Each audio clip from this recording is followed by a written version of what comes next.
Effetti positivi del PNRR. Grazie ai fondi per gli ITS, a Padova, questo vecchio palazzo di proprietà della provincia che un tempo ospitava un istituto professionale, verrà trasformato entro il 31 dicembre 2025 in una super tecnologica sede per gli ITS, un campus a consumo energetico zero dove su 2700 metri quadrati troveranno spazio laboratori ad alto contenuto di innovazione che faranno da punto di riferimento per i 4500 studenti degli istituti tecnici superiori del Veneto, ma sarà anche la sede dell'ITS Red indirizzo in ambito edile. Costerà 8 milioni e mezzo, di cui 5 finanziati dal PNRR, 2,5 dalla Fondazione ITS, il restante da risorse da recuperare da GSE come bonus per il basso impatto energetico e ambientale. In questo caso specifico un'ex scuola che era in totale disuso viene messa a disposizione di un ITS padovano, ITS Red, perché diventi la sua sede,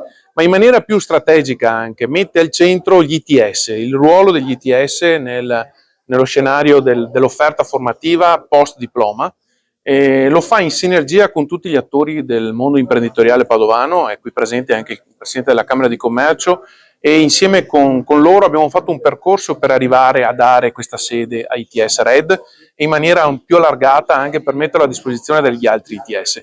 Gli ITS finalmente dopo 12 anni di avvio di questo nuovo percorso di alta formazione post diploma avranno anche un'identità fisica, gli studenti avranno uno spazio fisico dove riconoscersi e dove dare crescita reale al sistema ITS. Il sistema ITS nasce per creare tecnici altamente qualificati e in collaborazione piena con il mondo del lavoro. Ci mancava una sede in cui questi ragazzi si potessero identificare. Che cos'è ITS Red oggi e come si sta trasformando?